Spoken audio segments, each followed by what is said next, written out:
Welcome, fellow synthesizer sickos. I'm Vulture Culture, and in tonight's live stream, we're going to be answering the question, is the Roland JX-10 from 1986 a legendary synthesizer? We've been putting the most iconic synths to the test to find out if they really deserve that legendary status. Now, we're going to start the stream off by playing some sounds. I'm going to just pull up a one here, an electric piano.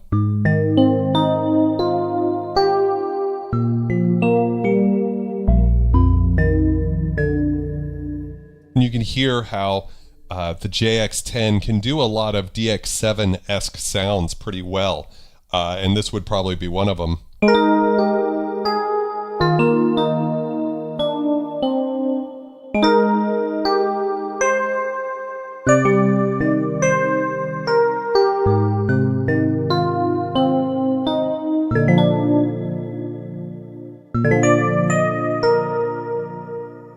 It actually could sound really beautiful, really gorgeous, and very clean.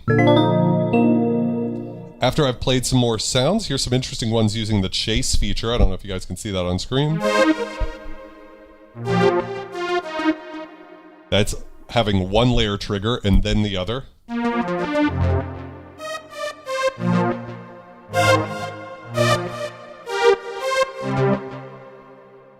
And really beautiful choir-like sounds.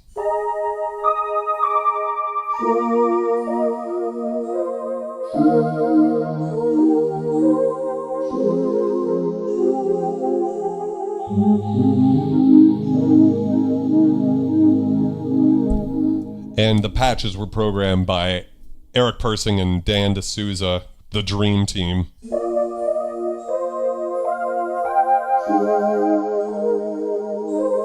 Euro DJ, welcome to the stream. How's it going?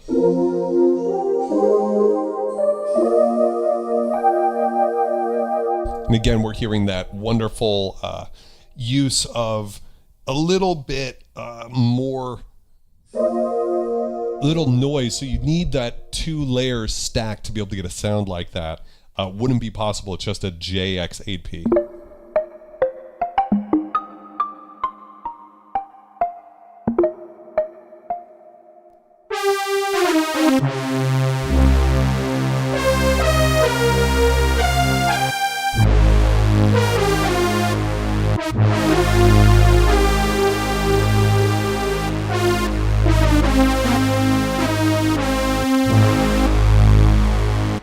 After we have played some more sounds,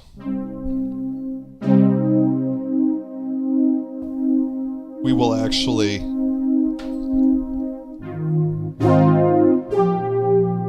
run the synthesizer through the Legendary Synth test. We'll cover some of the history of the synth.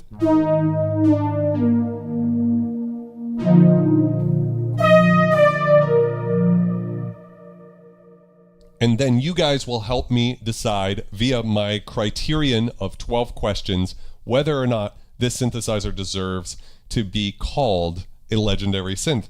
Low String Pad actually, I believe, was used by Koji Kondo for the Majora's Mask soundtrack. I don't know the notes off my head, but you might be able to get a little hint. It was used in the final days. Oh yeah, such a beautiful sound.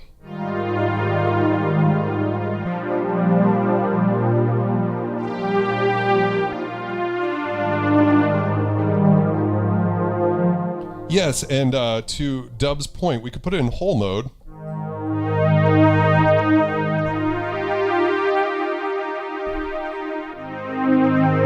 And then I can use this wonderful retroactive MPG-8 controller. And we could do some filter sweepy type stuff.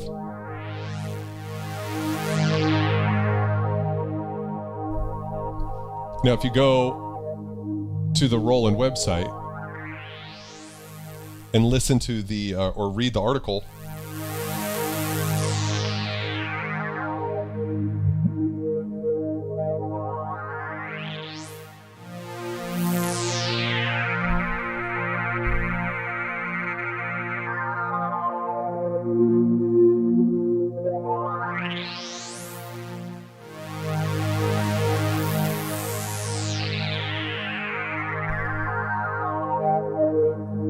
I think the VS seems like it's pretty untouchable.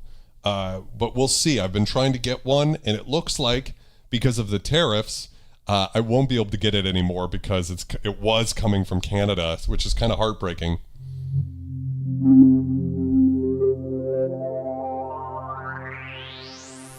Seb Comor, welcome to the stream.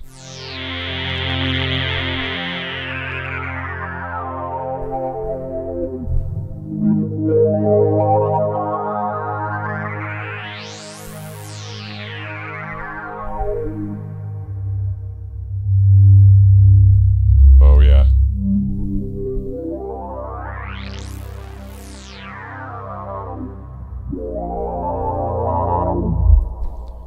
What are some other sounds in here? So if I go back to patch and what's the trick to this? There we go, low string pad. Let's cover some more. So like all the other legendary synths that we've covered on this stream, I've created a sample pack, links in the description. Currently $10, you can get it. It's going to go up to $30 soon. And it's got 13 patches that I sampled. One of them's this euphonium choir.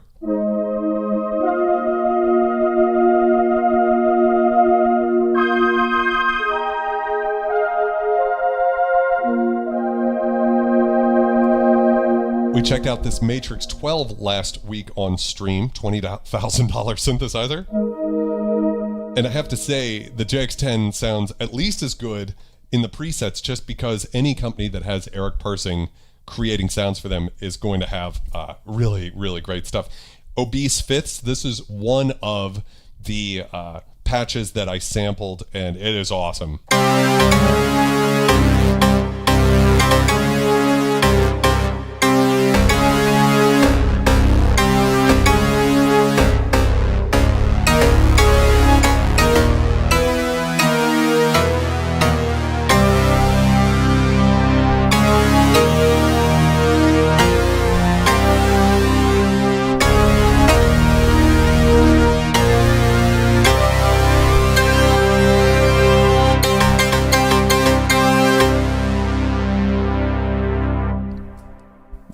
In Russia, the synth samples you. Yeah, the transient is created using the pitch mod. So this is one of those things that you don't have on, I want to say, any of the Junos, is the ability to do a pitch mod. I could be wrong about that. But essentially what it's using is one of the envelopes to create a very fast falling pitch, which gives it almost like this guitar pick type sound to it. Here's another one, Tibetan Bells, that I sampled.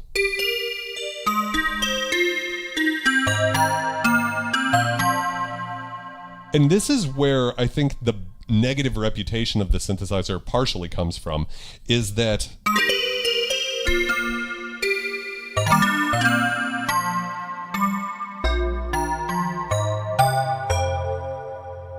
in the 80s, in 86 when this came out, people listened to this and they were like, that's a digital synth. But no, my friend, it is not. It has an all analog signal path from analog oscillators, analog filters, and analog amplifiers, and an analog chorus. Just like the Junos and just like the Jupiters.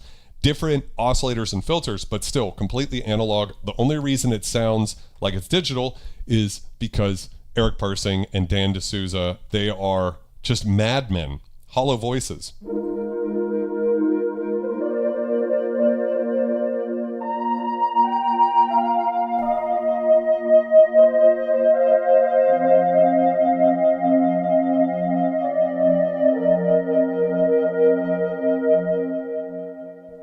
It has that sound. It's so incredible. Here's another one I sampled, Polysynth. You can hear what incredible velocity sensitivity this synth has. By the way, cheers, guys. Can I get some scum cheers in the chat? Thank you for being part of this live stream. If you're new here, welcome to the Synthesizer family. We do a live stream here every Wednesday night at 9 p.m. Eastern. If you haven't yet, subscribe to keep the channel alive. Let's have some fun tonight.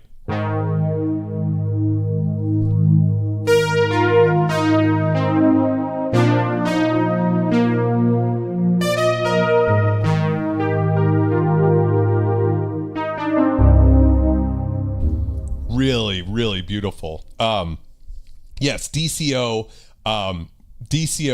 oscillator. So digitally controlled analog oscillators, meaning the tuning is digitally controlled, but the oscillators, the signal path, are all analog. So there's a little, I think that was one of the things too, was just people were a little confused about that. So, and then of course we have this one.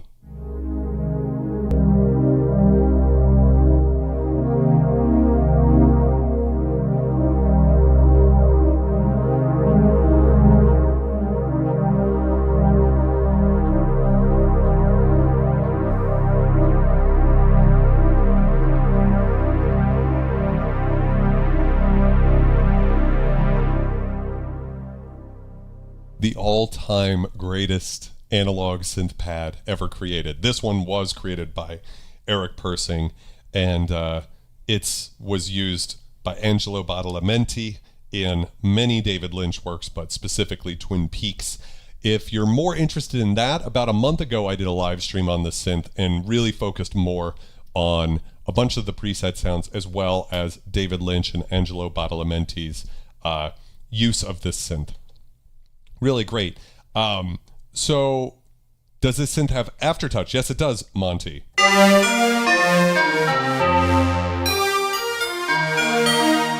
This one's called Big Digital. Again, to me, it's almost more PPG wave a lot of the time.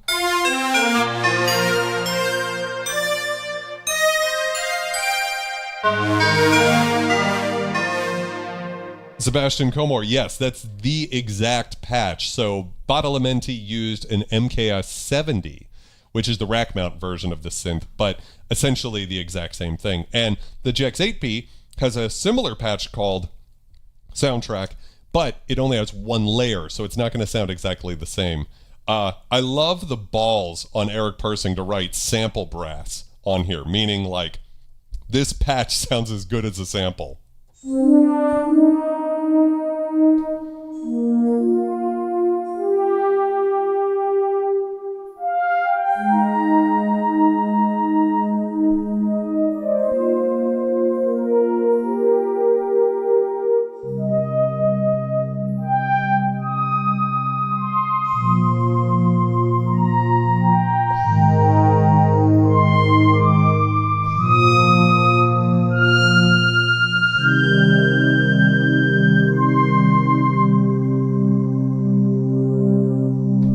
You could hear a little aftertouch here on that noise layer. Listen to just the breathy.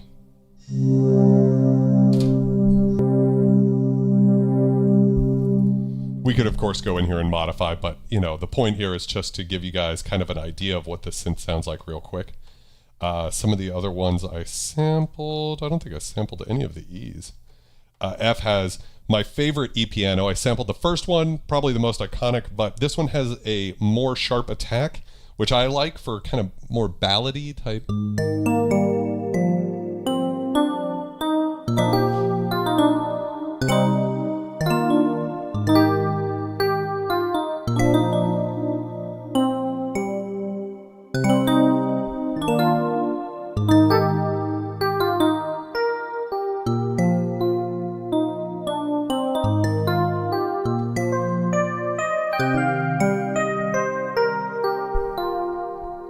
So yes, definitely had to sample this one. Really just a beautiful Rhodes sound. Completely different than any other synth. I mean, really, it's not quite a Rhodes, of course, and not even close. It's same thing as the DX7, but it's a different kind of sound than the DX7 too. Lenishad, welcome. Yeah, Kame, welcome. Welcome. I'm very excited. I'm going to be doing a video comparing the JX-10, the JX-8P, and the JX-3P soon, as well as some of the other stuff.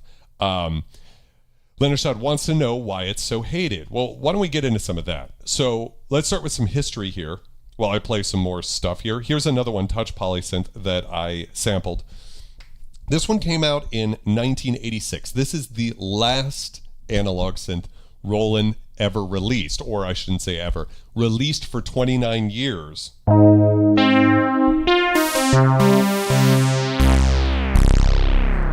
Ooh, yes, sir.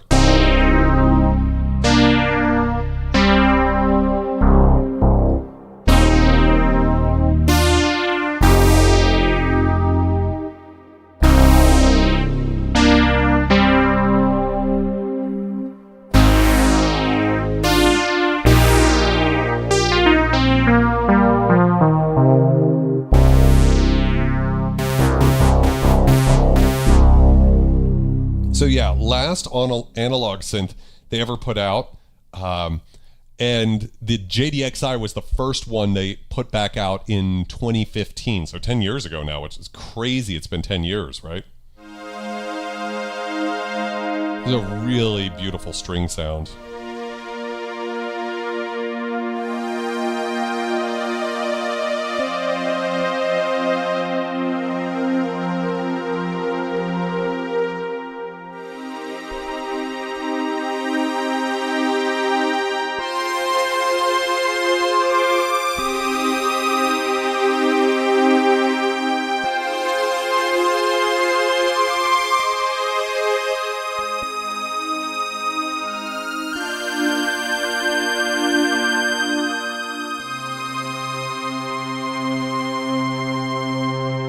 Oh, it's so great. So what was going on in the synth market in 86? Well, the DX7, which came out in 83, just slaughtered analog synths. And I hadn't really realized this. I'm reading a book called The Prophet from Silicon Valley, which is by David Abernathy, and it's about the story of sequential circuits in the Prophet 5. And in the book, they talk about how they sold 16,000 Prophet 5s ever. And, in 78 or so when it came out, it was like the greatest synth. Everybody wanted it, right?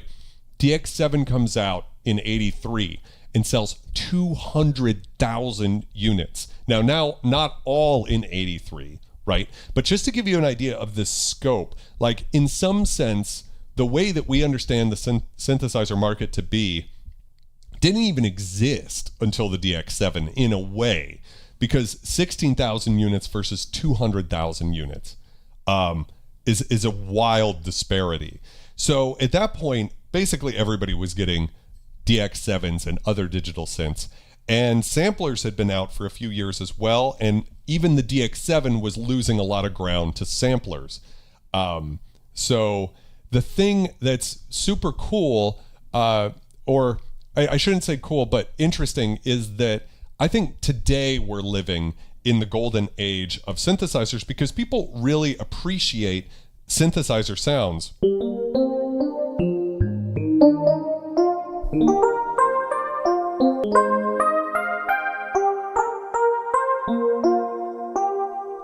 Like that sound, DCO Wave 3, totally synthetic. It's not a realistic sound whatsoever. But people bought Prophet 5s in a way because they could get close to the sound of real instruments, and then the DX7 could get closer, and then samplers were samples of real instruments, so they sort of dethroned the DX7 until they got so good around the turn of the 90s with things like the Proteus, where you could replace an entire orchestra for a TV show or something like that. You could pay one guy the price, or pay for one guy instead of an entire orchestra to score a show, excuse me. And the thing is, that's sort of the trajectory of the synth market. And so when this came out, Roland is in big trouble because they do not have a digital synthesizer at this point. And it's just... Everybody knows I hate organ sounds.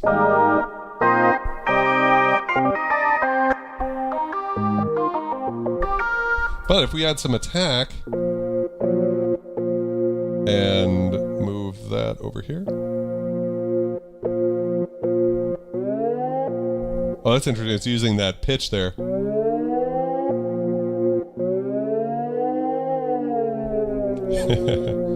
Yes. Anyways.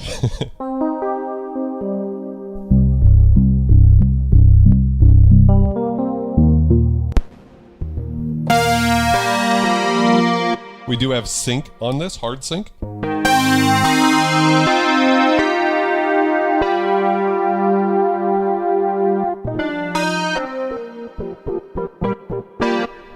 Very velocity sensitive.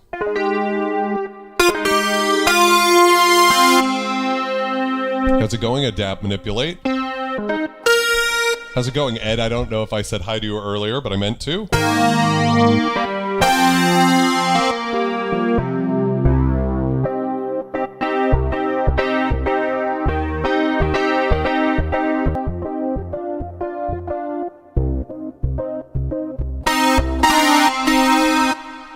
very powerful. Ed B, welcome to the stream. How are you doing?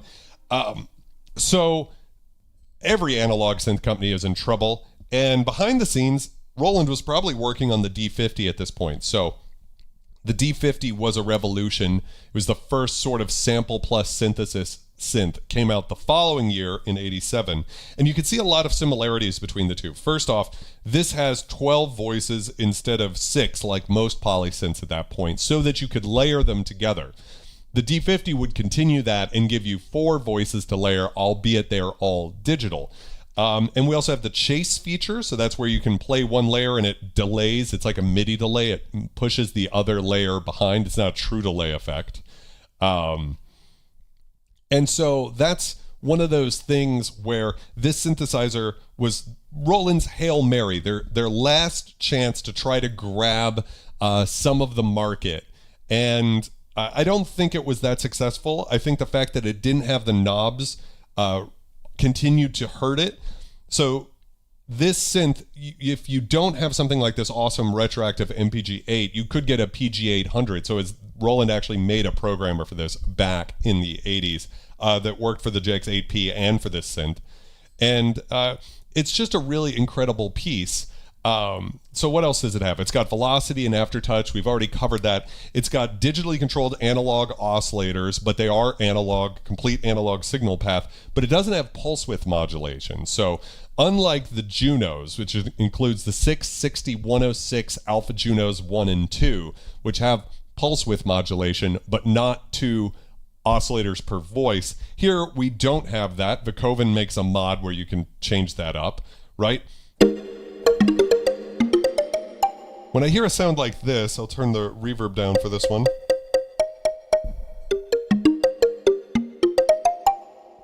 People complain about the JX having slow envelopes. That's one of the knocks against it.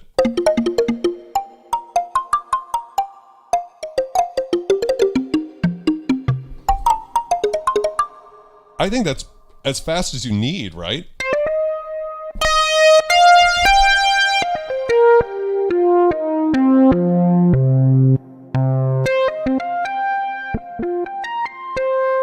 I'm going to turn the velocity, what is it? Velocity sensitivity? Where is that at? I know it's around here. There we go. VCA. Leave it on like 1. And then envelope sensitivity, we'll turn that just off. We'll set it to like 2. I like a little bit of a brighter kind of mini Mogi type sound. Really great transient on that. Again, I don't have any problem with the envelopes.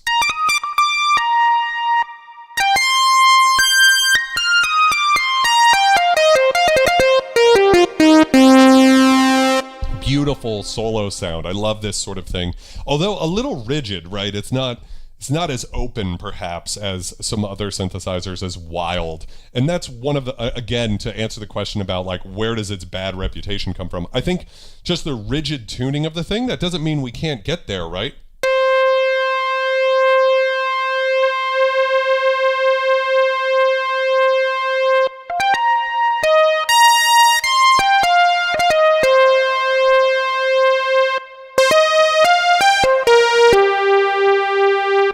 We get pretty bright there. So the oscillators are very good. Leonard thinks I'm cheating. We can turn it all the way off if you want, just for a second here.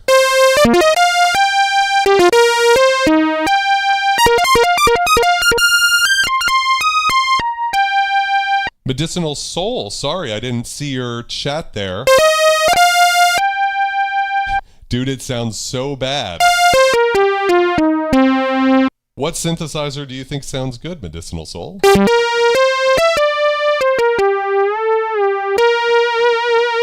The thing on the left. Wow, I love the aggressive commands. I am a human being here. I'm using a little Valhalla vintage verb, Ed B.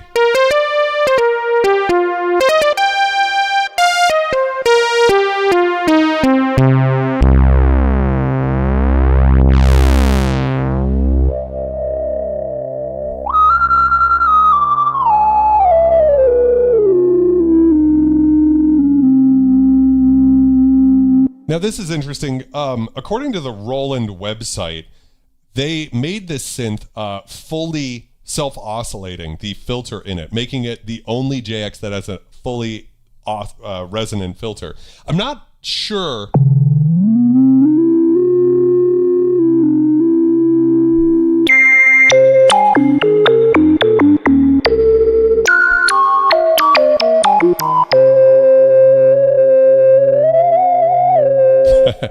It sounds pretty resonant, but probably more resonant than the 8P. We'll have to see in the comparison. But that's another reason. All of the JXs kind of have this reputation of not having as bright or as resonant of a filter as the Jupiters, for instance. And this does not have the IR3109 filter from Roland that was in the Jupiter 8, as well as the Juno 660 and JX3P, actually. It has the IR3R05 chip that was in the Alpha Juno in the JX8P, and the MKS80 Super Jupiter rack mount unit revision 5. I know we're getting super nerdy. Welcome to the channel. That's what I do here. I am a big fan of going as deep as possible when it comes to synthesizers. So I know it's not for everybody. Some people just want to hear the sounds, and that's great. There are other YouTubers.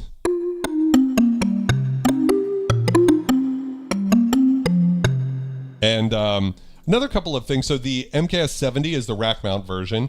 You can tell one of the ways that Roland really wanted to sell this thing was to make it the best master keyboard controller they could. I think it's sort of like Sequential's T8 in that regard, where it's almost sold not just as a synthesizer in its own right, but it's got this glorious 76 key keybed that feels wonderful, velocity and aftertouch.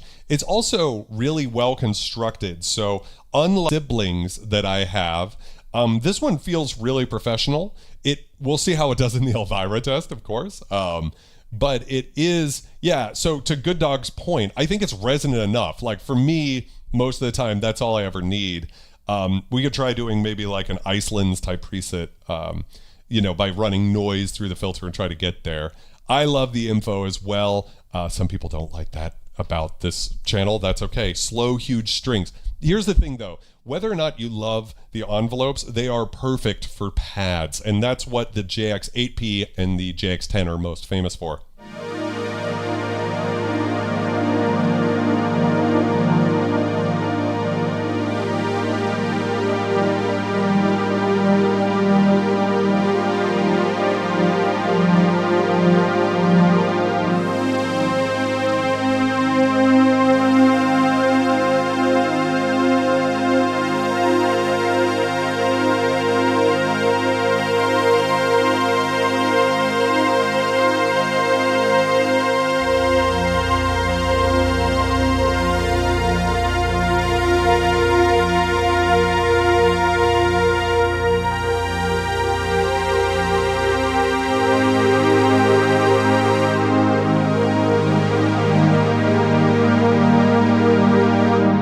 Welcome everybody who's just showing up.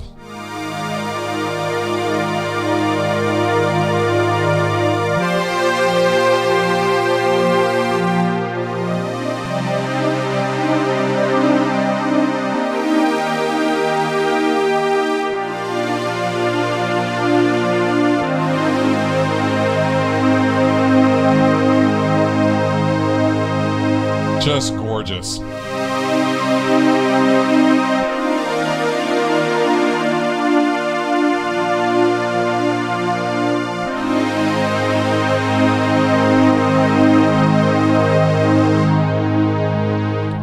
It's actually funny you point that out, Adapt Manipulate, because we did check out the Matrix 12 last week. So I think these are the two kind of kings of the 12 voice analog polysynths from the 80s. I don't know how many other 12 voice analog polysynths there were. And this would be the DCO version, and the Matrix 12 would be the VCO version, plus a lot that you could do more than this. But this kind of has its own sound that I think is quite beautiful. You could multi-track, of course. Yeah, I don't think there's any reason that it wouldn't work if you multi-tracked it. So anything else I want to talk about here? So the original version had some MIDI issues. So it's recommended to get the Vicoven Flash upgrade. So that's just putting a new EEPROM in here, or actually 3 of them, I believe, that just fixes the firmware so that you can do MIDI sysx and stuff like that. There's also the PWM mod, which allows you to do PWM. I'll throw it over to my friend Dubstation Zero, who's told me before in the past when we were drinking one time. My girlfriend was like, would you ever modify your Roland JX-10? And he was like, no way, because it's just, if I want PWM, I just go to a different synth. And there is a certain sort of logic to that, in the sense that this synth has a certain kind of sound. Now, if you wanted only one synth from the 80s, like a vintage analog synth, maybe that's a better reason to PWM mod it, because this is like a gangster as far as what it can do.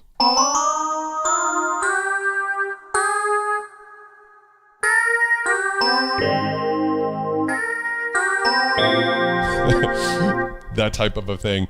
And I also want to just mention real quick that although this was sold as 2 JX8Ps, there are basically 2 differences as far as I'm aware. We'll suss out if there's any other differences when we do the comparison. But the big thing seems to be that the chorus is different and that the op amps are different. And then going deep down that rabbit hole, there's some people who say that there were different revisions of the JX8P. And the difference is not between the JX8P and the JX10. It's between earlier JX8Ps and later JX8Ps in the JX10. So there might be some JX8Ps that sound more similar to the 10 than not. It's a question that always comes up with this sort of a thing. So for me, I think that's part of how you sort of do this, and why I want to do a video to imbibe. Cheers, guys. Why I'm doing a video, I'm getting a foam job. We're okay. For the 3rd time now, why I'm doing a video comparing all 3 of the JXs coming up, because the thing is, if I don't do that, I myself will not know which of the 3 to keep, and so I'm very excited for that. 10 voices in the Prophet 10, yeah, that makes sense. 16 voices in the Rhodes Chroma. I didn't realize the Chroma had 16 voices. You don't even need a chorus pedal, Monty, because it has a wonderful Roland analog chorus built into it. Don't you still have the JX8 too? Yes, I do. So I've got a 3, an 8, and the 10. I'm going to buy the fucking boutique just so I can do the comparison, and also use the JX3P VST from Roland, so I'm gonna have to pay for that too. But this is what I do for you guys. I spend the money so you don't have to, so hopefully it's okay. Let's talk about the price of this thing. So when this thing came out, it sold at an incredible $2,750, which might not be obvious, but that was pretty expensive at the time. It was cheaper than a bunch of other synths. I mean, maybe it was, maybe it wasn't, but you have to think that the DX7 was selling for about $2,000 in 86, more or less. That's off the top of my head. I could be wrong about that. So when you think of the difference in terms of price,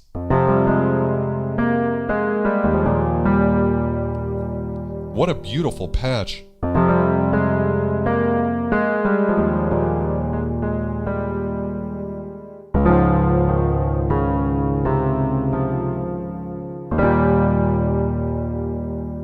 It's not bad for not being a real piano, right?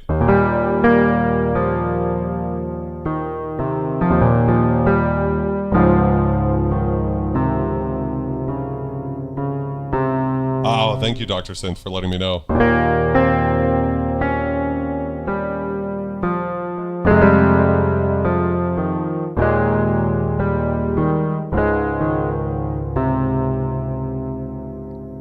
Yeah, Torben, that's a good point. It's almost like a competitor with the DX5, right?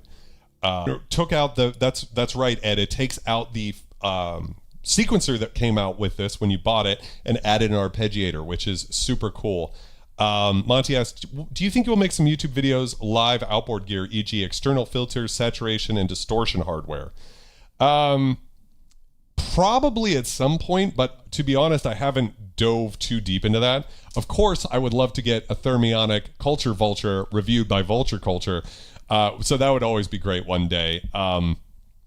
But I haven't dove into the vintage distortion pedals. I plan to. But right now I just have more modulation vintage pedals and stuff. I have done live streams on that before.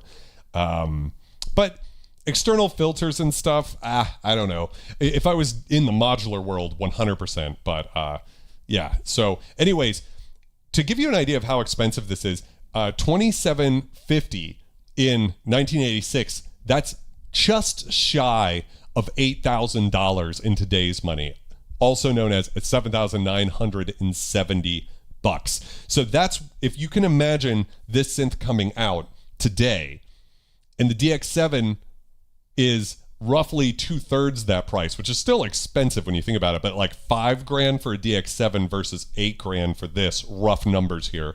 You can see why this didn't save Roland, and it was only the D50 that came out the next year that did. It's kind of expensive. I don't want to say really expensive, but it came out kind of expensive for what it was at the time. So what can you get one of these bad boys for today? Well, I determined the street price by averaging the 3 cheapest synths in good condition, every key, knob, and function working. I don't mind a little battle scars or patina. I actually quite like that on a synthesizer, but I averaged those out on Reverb with the shipping included to get this number, and I would say the street price for this bad boy is about $1,170, which might seem a little steep. It seems steep for me too. I do think you can sometimes get these on eBay from Japan cheaper. That's where this one came from. And one of the advantages to buying from Japan is normally you need a voltage converter, which those are cheap. You can get them for 20, 30, 40 bucks, something like that. So it's still worth it to do that. But you can also change the voltage in these guys very easily compared to some other synths that are harder. So that's a reason why you might want to get one of these from Japan. Yeah, let's see. Torben said the JX8P was cheaper than the DX7, but with the PG800, it was the same price. That makes sure. Summer Laverdor, welcome. I wish they did too. I have a fondness for gray brutalist synths that are not particularly aesthetically pleasing, but for me, they look beautiful. And it does feel a lot nicer. In fact, I have it off camera, the JD800, which is often praised for how it looks. When you have these two sitting next to each other, they look almost the same. It's like the same metal. JX8P Aftertouch 100% working. Yep, the Aftertouch is working on this as well as my 8P. So it can still happen, but a lot of the times the Aftertouch does need to get replaced or whatever. So there's alternatives for this if you don't want to buy a vintage one for about $1,100. Again, I feel like that price is a little high.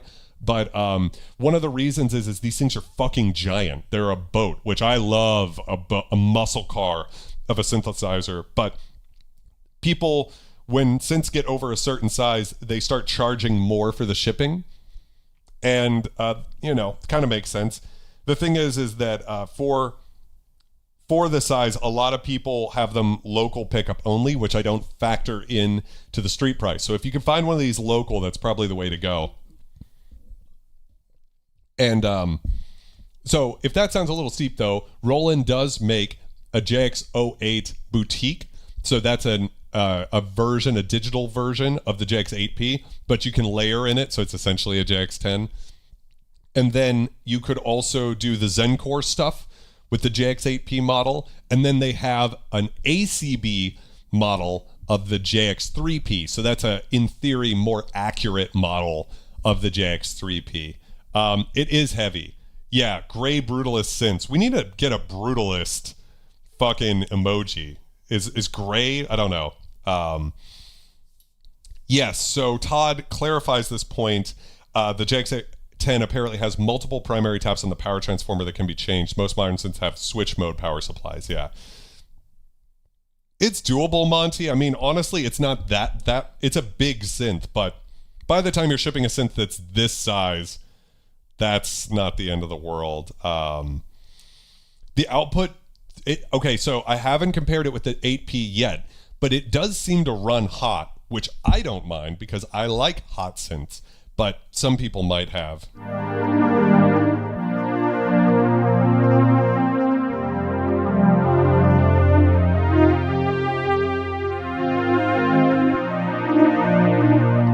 And I'd be remiss to not mention the PG8X, which is a free plugin you can get.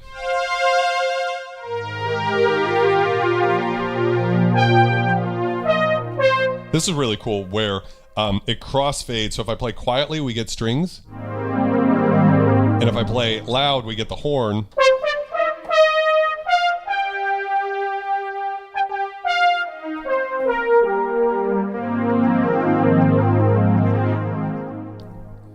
Another thing I want to talk about is what artists use the synth. So last time we talked about the synth, a lot of people in the chat said that The Cure used a JX-10 on Disintegration. I have not been able to back that up. I've seen some forum posts that say they used the JX-8P's high strings preset on Disintegration, but I wasn't able to even source that. So if anybody can help me understanding The Cure's relationship with the JX line, that would be very helpful. But I do know, of course, it was used by Angelo Badalamenti on a bunch of David Lynch's works, most notably Twin Peaks and Mulholland Drive. But then also Richard Wright from Pink Floyd used these from, I believe, the Wall tour onward as kind of his main big bad analog polysynth. And you can tell that they were definitely aiming this at live touring musicians because it's built like a fucking tank. And at that time, what a lot of musicians were doing was layering synths together. So again, this kind of goes to what they were trying to do with making this a great master keyboard, where this might be the main thing you play, and that's routed to like a rack mount DX7, or you might have another synth or something, so you could send it around, the MIDI around. And that's what kind of hurt the synth, was that the MIDI implementation's not as good as the JX8P. But nowadays, again, with the Verkoven flash mod, you're able to get there. So, and of course, there are other artists that use it. Duran Duran did. A lot of artists had them, but I try to focus on, like, at this section of the live stream, artists and that you can clearly hear it on like a given song or something. So like Vangelis, for instance, had virtually every synthesizer that's ever come out. And yet I don't know if there's a single song where you can be like, oh, he used Soundtrack right there or something. So I think the filter envelope combo on this is incredible too. Is there an article in Keyboard? I would love a source on that. So if anybody can drop a comment, that would be amazing. It would be cool. But, you know, I think it sounds pretty... To my ear, it sounds really lush.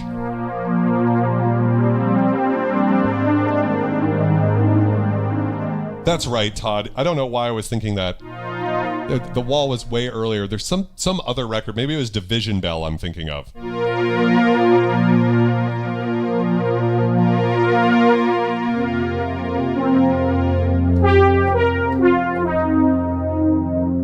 And Fields of Gold, okay. Momentary Lapse of Reason tour. Sorry, I misspoke there. Anyways, I think it's time for us to jump in to the Legendary Synthesizer Test. So the way this works is this is a painstakingly devised series of 12 tests created with the help of you guys, the members of this channel, to see if a synth has what it takes to be called legendary. Here's how it works. For a synthesizer to earn the title of legendary, it needs to score 12 points or more. If it scores 10 or 11, it's iconic. 8 or 9, it's classic. 6 or 7, it's still respectable. 4 or 5, and the synth is just aight. Anything less, and we're diving into dubious or even impoverished territory, where synths gather dust in the back of the studio. So how do we score? I'll read each question aloud and then put a poll in the chat. Yes means the JX-10 passes the test, and no means it's out of tune with our expectations. You'll have 1 minute to vote on each question. You, the chat, get half a point for each question, and I contribute the other half. So if you love or hate this synth, let your voice be heard. The last question still counts for 2 full points. Let's see if the JX-10 can filter through the competition. Are you ready? Let's start the test. So the first test is the John Hammond test. So did this synthesizer bring innovation to the industry or move synthesizer technology forward? Let me just get this in the chat over here real quick. And let me start a poll. So again, did this synthesizer bring innovation to the industry or move synthesizer technology forward? This one's actually a little bit difficult for me now that I think about it, because it's let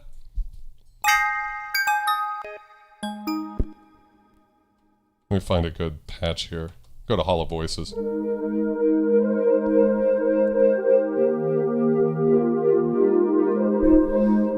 38 seconds left, so make sure to get your question in.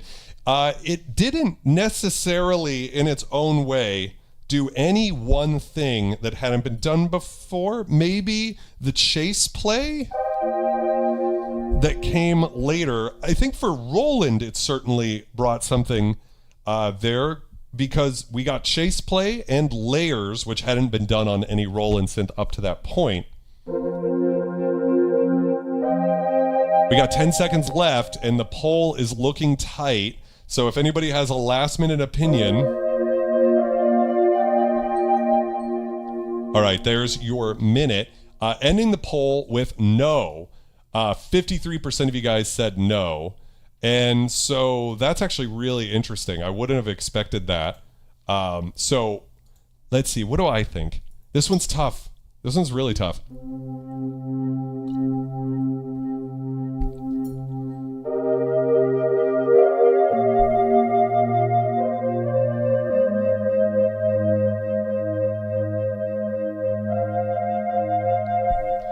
Preset dual layer, right? But the Matrix 12 behind me had it the year before. That's kind of the trouble, is that the Matrix 12 kind of seems like it did this synth the year before. I think that it's sort of links to the D50 with the chase play. I think does count for me, because that's something I don't think... Can anybody think of chase play on any other synthesizer? Sebastian Comore, Twin Peaks, that's all you need to know. Everything else is irrelevant. Legendary status.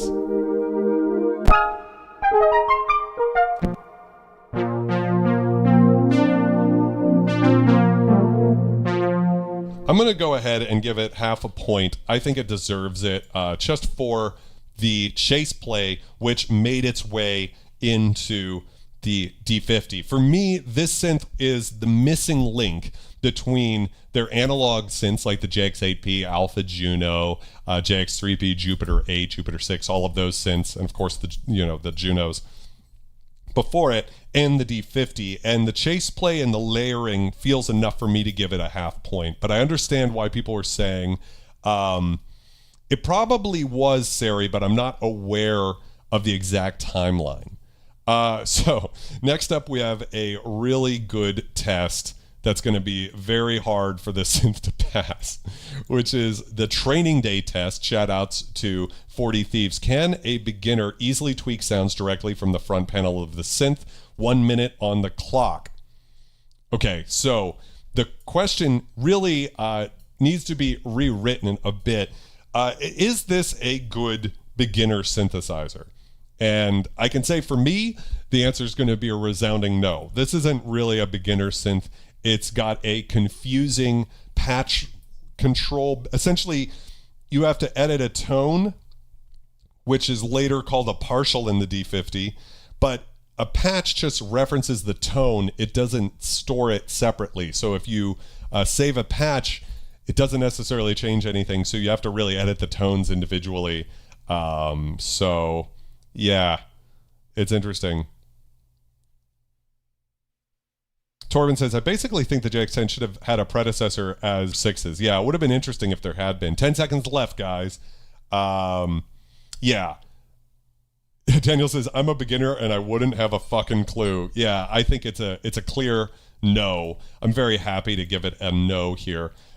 Moving along quickly, I think that one's pretty self-explanatory. There's only this alpha dial, which, by the way, this alpha dial is a lot nicer than the Alpha Junos. I actually don't mind it, but you really do need something like this. The Daniel Day-Lewis test. Can the synth deliver an expressive performance with features like velocity, aftertouch, ARPs, sequencers, or MPE? So this is, for me, a synthesizer that really kind of exemplifies this. We've got two macro controls, which I don't think I've seen. This actually might be something that would allow me to pass the John Hammond test as well, because you can use these as macros to control stuff. We have a pitch bend range, so I can set it to fifths. I can set it to fourths, which is super cool.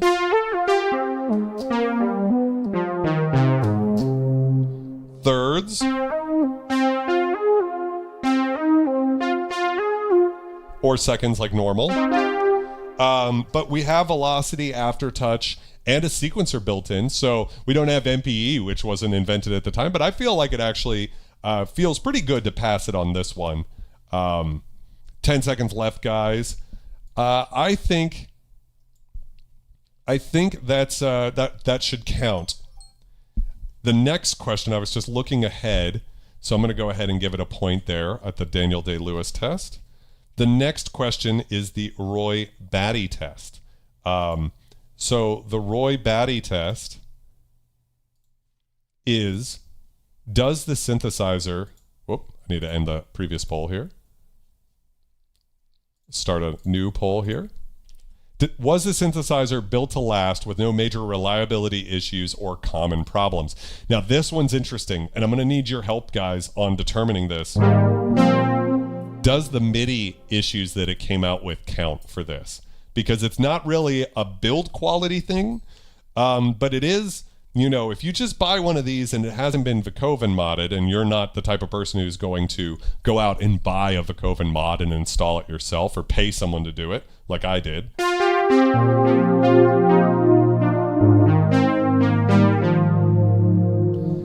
Is that the Roy Batty test, the build quality test, or should it just show up with the, what is it, the Aliens from Signs test, the next test, which is, does the synthesizer avoid any major design flaws or missing key features? I suppose it is the Aliens from Sign test, right? But I'm not aware that there's any major issues.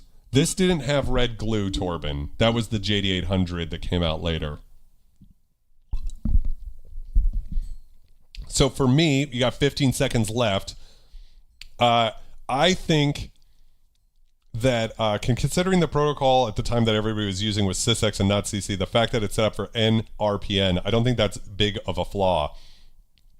Okay, so that is that. You guys voted yes, and I agree. I think that it does pass the Roy Batty test as far as the build quality, because where I'm going to dock it is with the Aliens from Signs test. So if you guys have seen the movie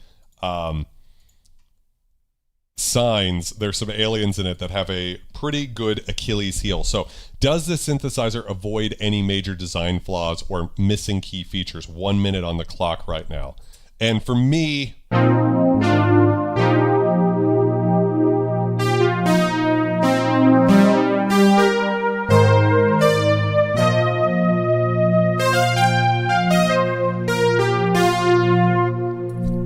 $40 seconds left. You could dock it for the filter, but I think just the MIDI alone is enough to say, yeah, it had some missing features. The way it's written, design flaws or missing key features, no sysx was an issue. I hear what I hear what Dubstation Zero is saying. I still think it's enough of an issue. PWM's missing. I'm kind of split on that.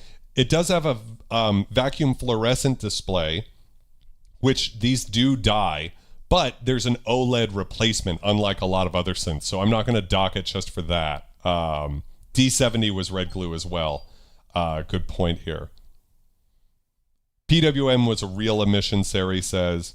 High pass filter, although it is stepped, it's not. I don't like the high pass filters on any of the Roland synths.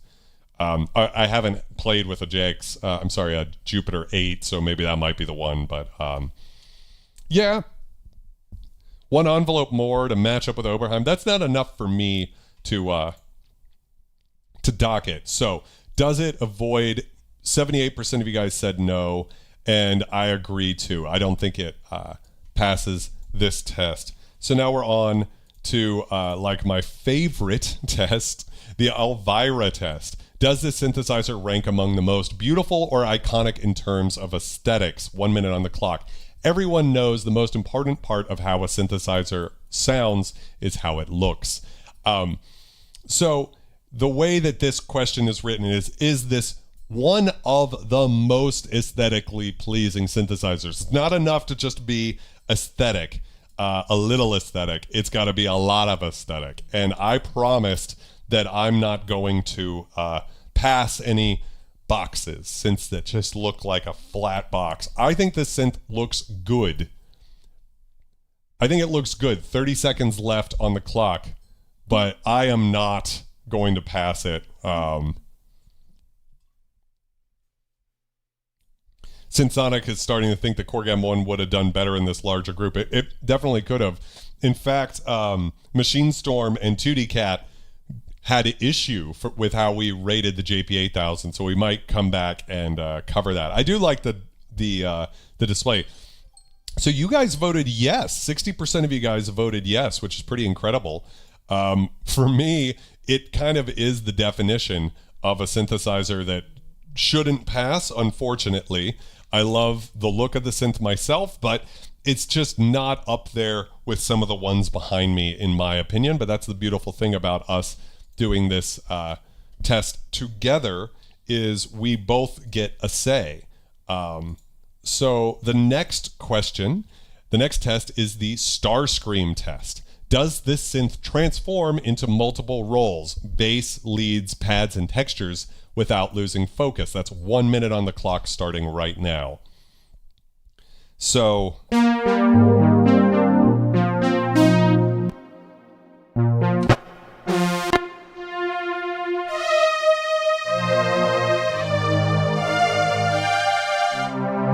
you know, I will say this.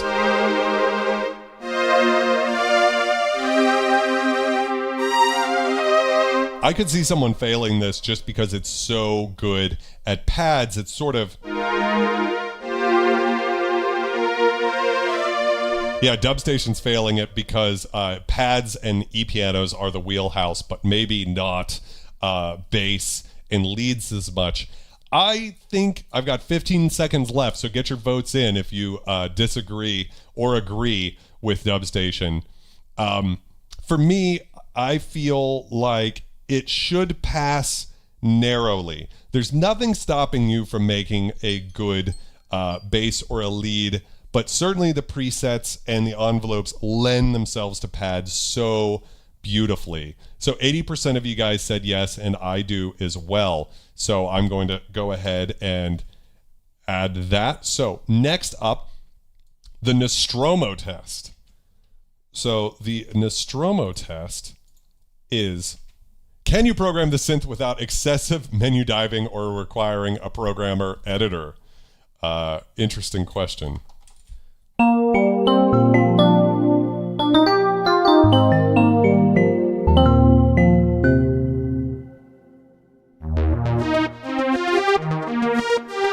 Really like this patch just because it's kind of trancy.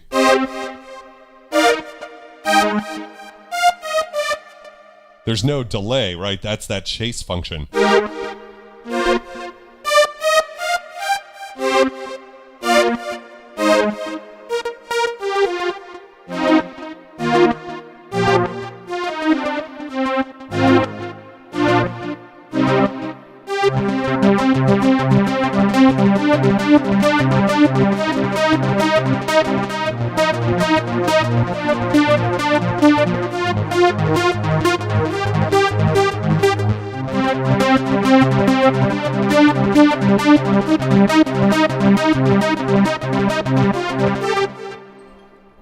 I don't think the menu's that bad. I love a synth that has everything printed on it. But 67. So 30 said it doesn't require extensive menu diving, or requires a programmer editor. Requiring might not be the right word for this test. We might have to go through and rewrite that. It's easier with a programmer editor for sure. So 67% of you guys said no, and I agree. This is the definition of a synth, in my opinion, that should fail. It's not the worst. It's actually pretty good. If you don't have a programmer, you certainly can get through it.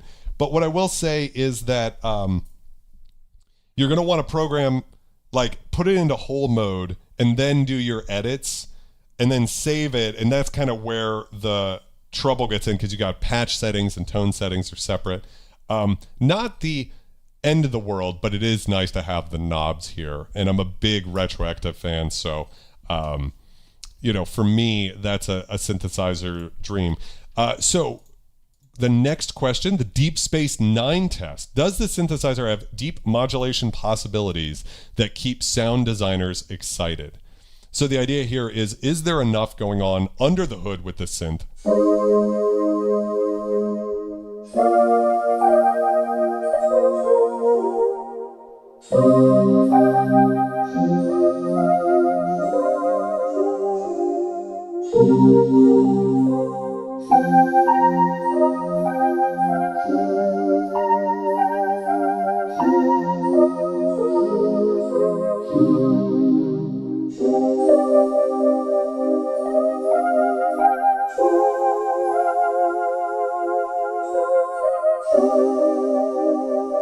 Very beautiful.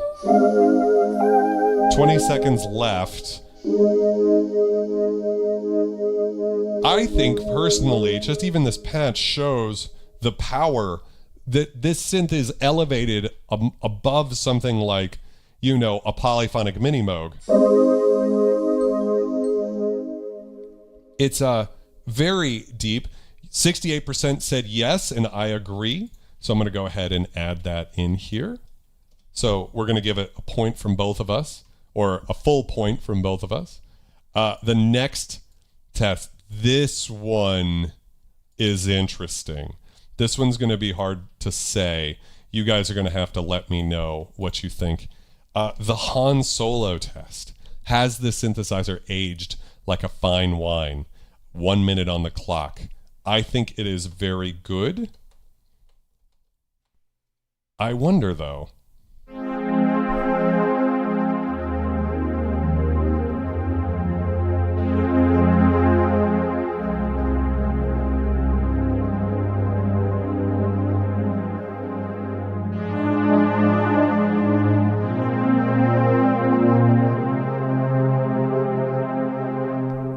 I mean, Torben, no synthesizer's modulation is going to be compared to the Matrix synth. No analog synth, anyways. Not that I'm aware of. Like, even the, Moog 1.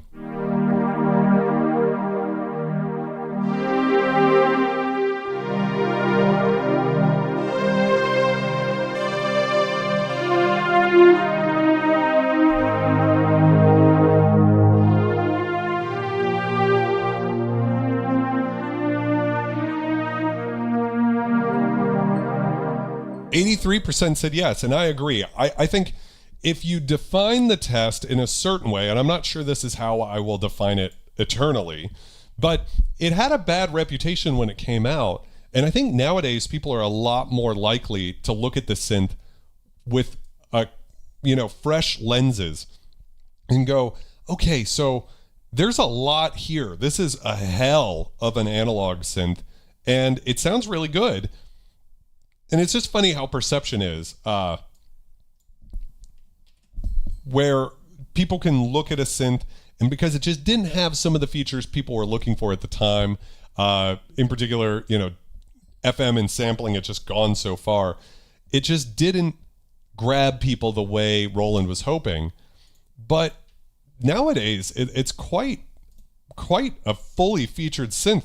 I quite like the later 80s synths. Portuguese red wine sounds amazing. And can I get some cheers, guys? Thank you for being part of this stream. I love doing the Legendary Synth Test in particular, because for me, especially when we get to where we're comparing this synth versus other synths, it's really fun to sort of get super nerdy and kind of rank a synth and then see the price per point and all of that stuff. So I just want to say cheers. One, I do think the Moog 1 is in another league. Moving on to the David Lynch test. Does this synth have a unique signature that is entirely its own, something impossible to replicate? Now, I am going to rewrite this test. Not completely impossible, because you could get a JX8P and it's pretty close, right? Or there's a, clone or software or something like that. For me, this synth should pass it, because this synth does soundtrack unlike any other synth. And I've tried doing that sound with other synths, and it's just not the same. This does have a sonic signature in my vote, but this is... it's really close, so get your votes in. We got 30 seconds left.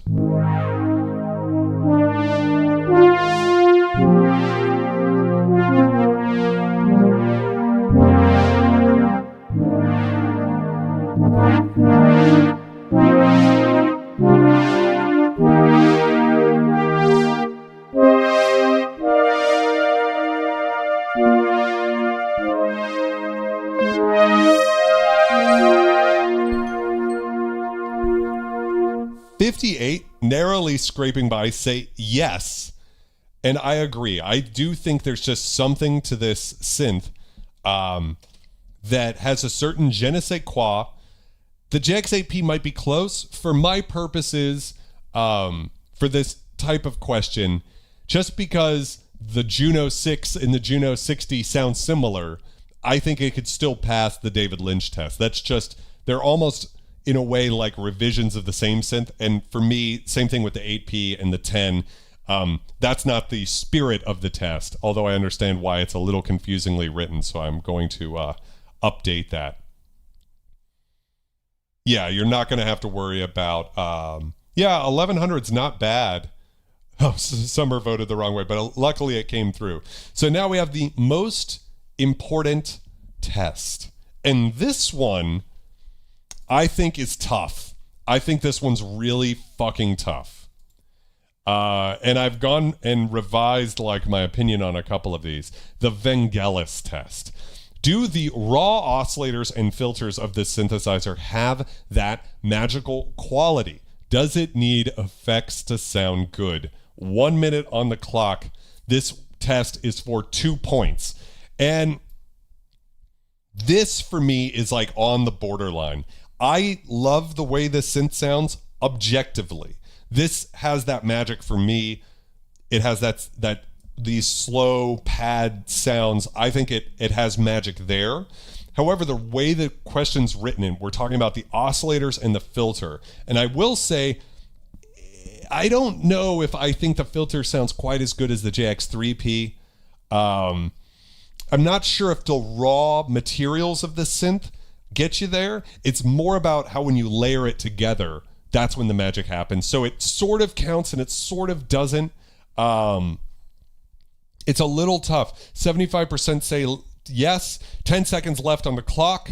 The character is layers with the chorus. Well, the chorus is part of the, character of the synth. I think it sounds good. 71% of you guys, 75% of you guys said yes. 71% of you guys said yes. And I might regret this. I'm curious if I regret the John Hammond test.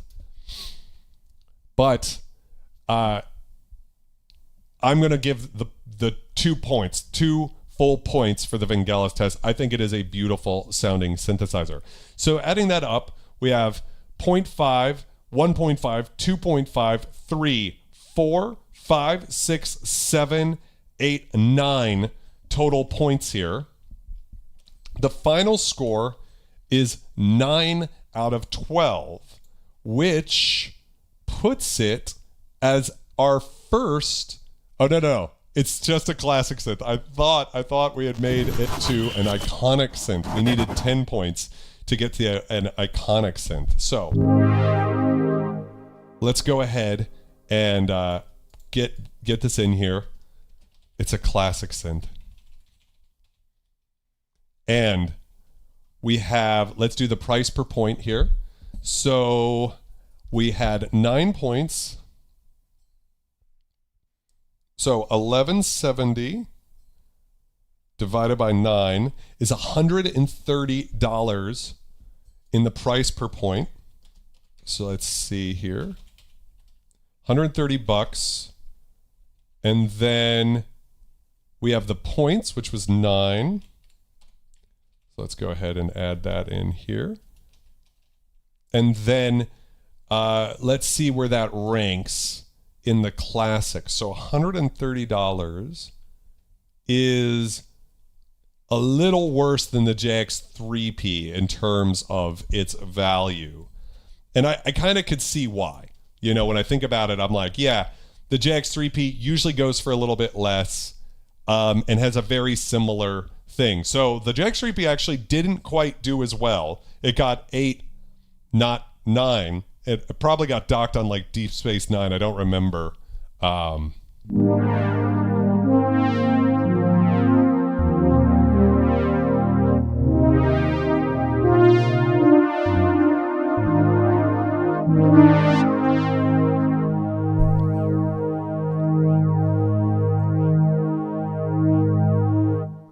Synth Sonic will be happy to know the Korg M1 has a better price per point.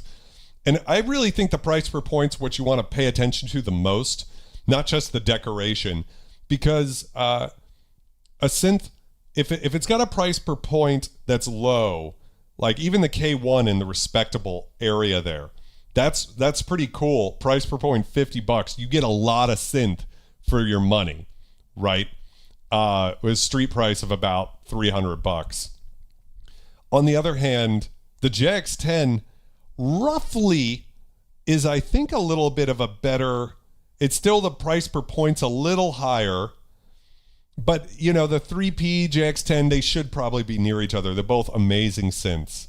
And the thing is that, have a good night, Torben, that it's interesting, this synth ranking, because like, I'd be curious to see where the 8P lands, too. It should probably be in that classic. But I will say that the Monopoly is our only legendary synth so far. And that does sort of make sense. I think that, you know, the Monopoly is just such a special thing. Looking at the devaluation, the Moog source has kept its value better than anything. That's also to be expected. Of course, it's a Moog synth. It's going to be like that. Parbs, I do too. And I actually changed my score, but it's still up there. And I believe it passed the David Lynch test on one of our members only streams, which kind of kept it up in that range.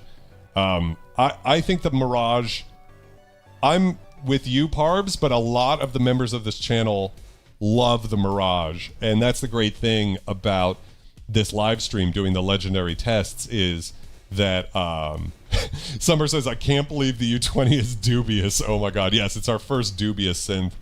I think it just, the problem with the U20 is it doesn't really do anything better than other synths do. But even with its low points, it doesn't have a terrible price per point. Looking at the worst offenders in the 200s are the JP8000 and the Moog Source. And like I said earlier, 2D Cat and Machine Storm, members of this channel, were not happy with our determination that the JP8000's just aight. So that might get brought up. Sari loves the Mirage.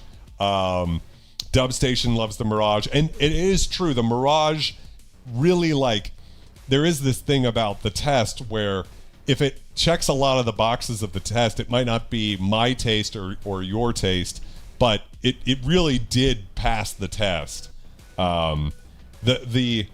The fact that it fails the Nostromo test so hard, that's like, it should almost get a point knocked off uniquely for that, because it's actually so bad. But you know, the truth is, even if we docked it a point willy-nilly, right?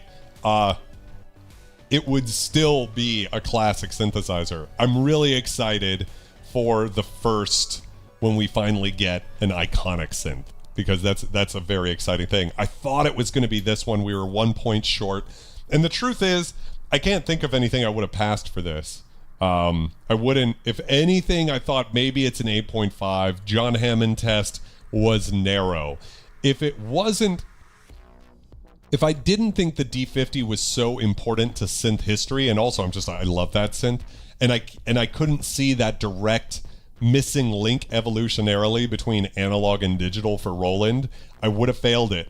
But yeah, it's an interesting thing. I do have a DSS-1 that'll get ranked on the Legendary Synthesizer Test. I also have an Akai S900 that'll get ranked. Maybe one day we'll get an EMU Emax on the stream. That would be very good. The Elvira test took it down.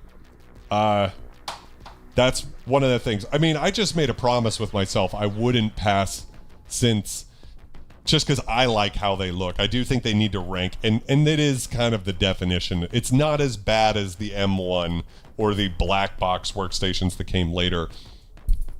I love the way the synth looks, but to keep the test sacred, I have to be a little bit harsh. I've said it before. These tests, I am a little harsh because it's so easy to get romantic with synths. And that's actually a big part where what I like about this test is it strips some of the romance out of it. Not all of it, and it's not a perfect test. We're still creating it. We're still working it. Yeah, Dub Station says, maybe if the JP8000 wasn't sound and made like a toy. Yeah, I would love to get an Emax at some point. It's just like the 9 Inch Nails type thing. SH101 would probably do pretty well on this. Summer loves a black box. I love the Wave Station, for instance, but I'm not going to pass it. The one that's closest for me is actually the D50, because I think it looks gorgeous with the way the metal is. It's like black. It's not like the matte black boring box. It actually has quite an aesthetic to it. However, I think I still have to fail it when we get there. Yeah. Nick Destruct says, I'll be honest, I gave the Mirage some votes because of Skinny Puppy. Yeah. I do think Synthsonic, the Jupiter 8's probably the best looking synth. I also really like the ARP Quadra. And the other one I think is the best, and not just because I have it, is the Kwai SX240. The teal on that is just instantly satisfying to the retina. It's so good. Adapt Manipulate is also a fan of the D50. I may crack and vote my half a point on the D50. I'm not sure, but it definitely seems like it could be a thing. Bad Tantalum cap. I don't know what that is, Ed. Yamaha VL1. So also just digging in here a little bit. So we got the Moog Source. That kind of makes sense. Most expensive synth on the list right now. There's a Moog Prodigy near me. I thought about picking up just as a comparison, but again, I don't really need there. I am very afraid to put the CS70M because it's not gonna be pretty. Yeah, the Kawai is very underrated. Every scratch does jump off of it. That is true. Trinity, one of the best looking synths. I don't know. D50 is great. I really want to find a D50 cheap. Maybe a D550. And load Neon Chronicles into it. My patch library for the D50 that I made. And then maybe raffle it off or something like that for charity on this stream at some point. But for now, I still have to find one cheap enough to make that worthwhile for me. I mean, it won't ever be worthwhile for me, but so it's not as bad for me as it could be. So then looking in the respectable category, the K1 jumped up. Poly 800 feels respectable. I could see a world where the Poly 800 is aight. The M1 is certainly respectable. It could be argued that it's classic. I think the presets are classic. I think the synth is aight, and so it gets a respectable.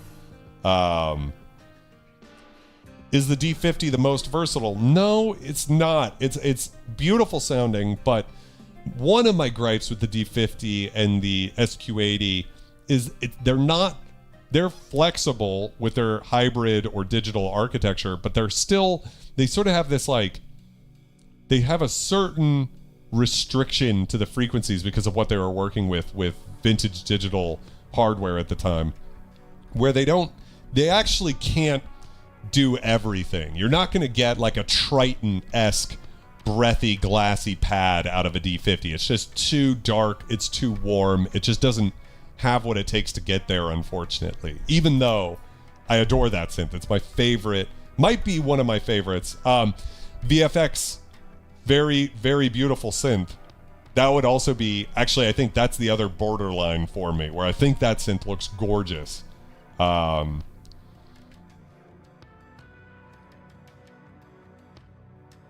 Law of Oz says, Poly 800 is actually nice, but it has to have those mods or no go. Yeah, the mods are great.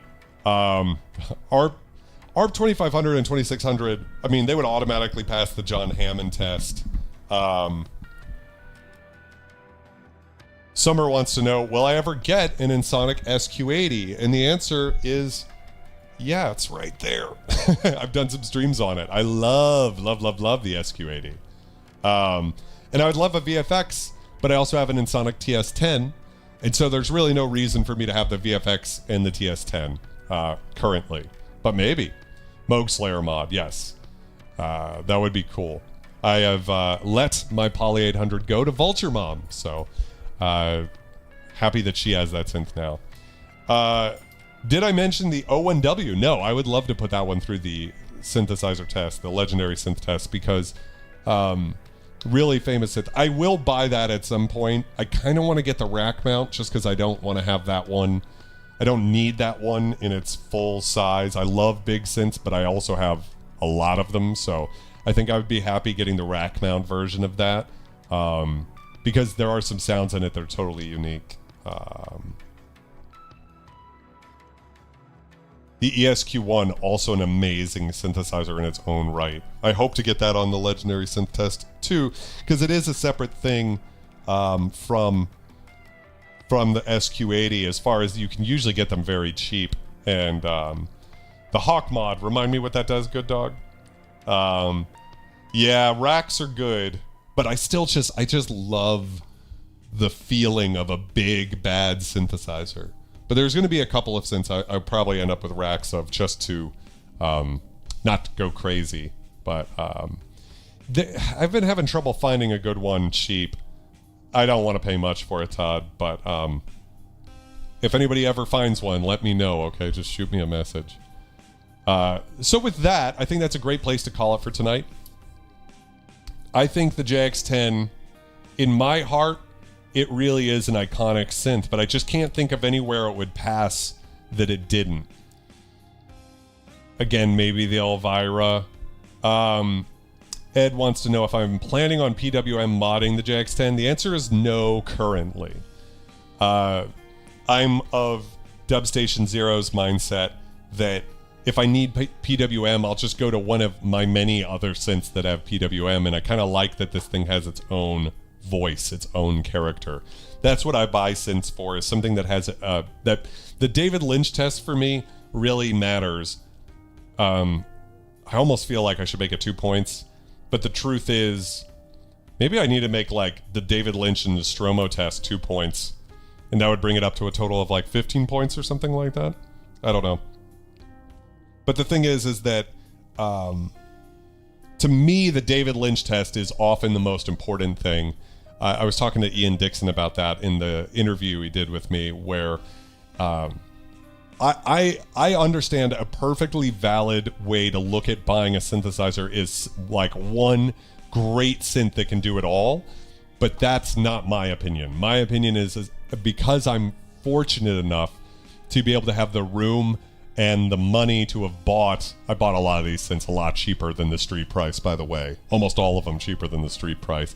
But I'm fortunate enough to have the studio space and everything to be able to do it. And so what I want out of a synth is something that has that unique signature that nothing else has.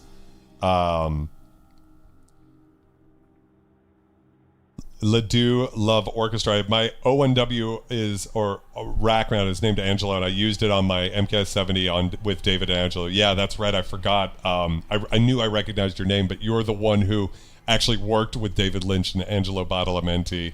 And later on, I remember your comments said that that's like the main synth they used. A lot of people talk about David Lynch using the M1, but apparently it was the O1W quite a bit. Must be just have been the most incredible thing to have been able to work with those guys. I mean, Adapt Manipulate says, I'm glad you added the David Lynch test. I too. I think it's an important part of what matters to me. I don't know what you guys think about me increasing the point values there. I'll have to float it by the members later, perhaps.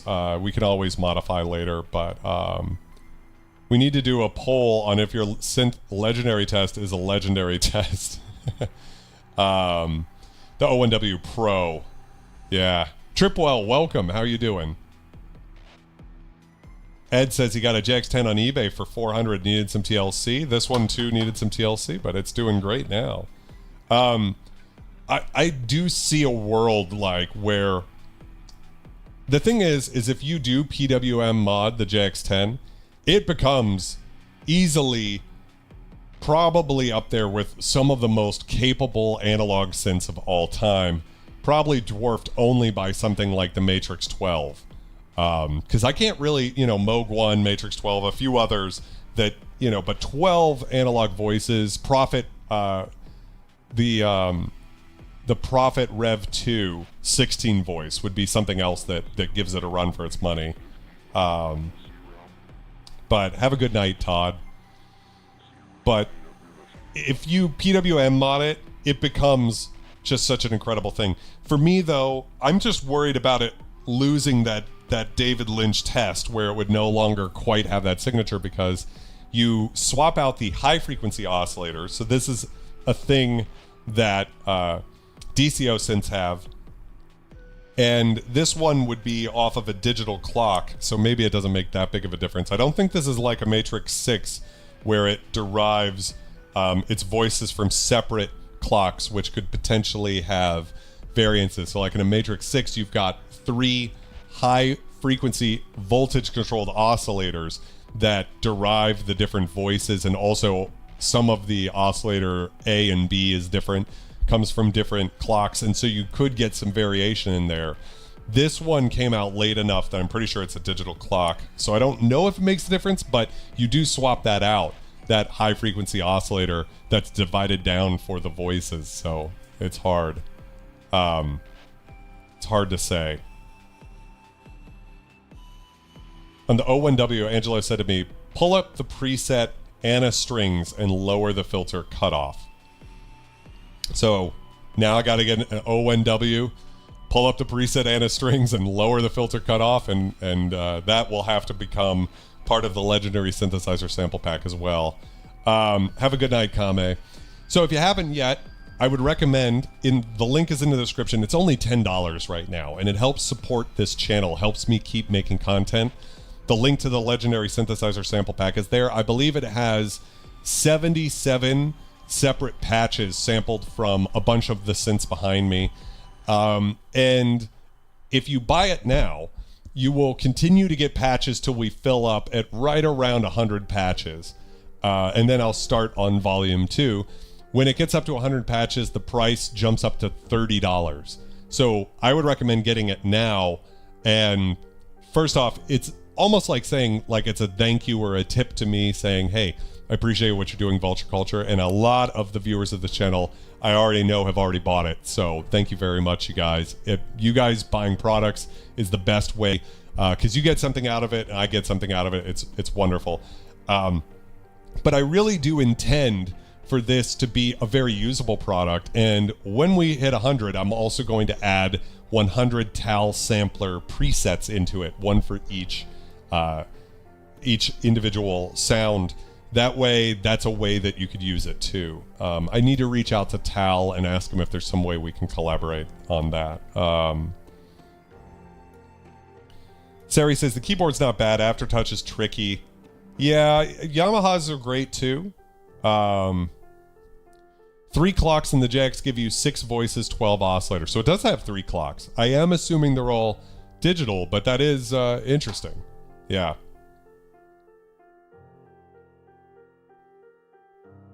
Georgie Pendleton says, I've been needing some inspiration for me. O1W. First step of the Vicoven mod is removing the clocks. Yeah. Hey, Sean Johnson, how are you doing? So, with that, unfortunately, we're at the end of the stream, Sean. I think this is a good enough place to call it. Thank you guys very much. Let me know what you think. Mostly focused on vintage. If you click the link, it has the synths that are in there. I did put polyend synth patches, the physical modeling and granular stuff. There's some from that. And by the way, guys, I'm actually going to overshoot the 100 patches and take a few out. So if you get it now, you will get some bonus patches that won't be in the final 100. As long as you just like, instead of deleting the folder, like drag the contents of the new folder every time you get an email update about it. The new email just came out tonight, by the way. So if you haven't yet, go check your email and download 13 JX-10 patches. But yeah, it's a way to help me out. $10, I mean, you really can't beat that. I tried doing lower price stuff than that, but what ends up happening is all the transaction fees eat up that. So $10 is pretty much the minimum I can sell something for without it, while I can still make any money. So, but thank you guys so much. You guys are who make this channel possible. I always just say, I feel lucky to be the one here that gets to play with the synth, but you guys are really the channel at this point. I'm just lucky to be here.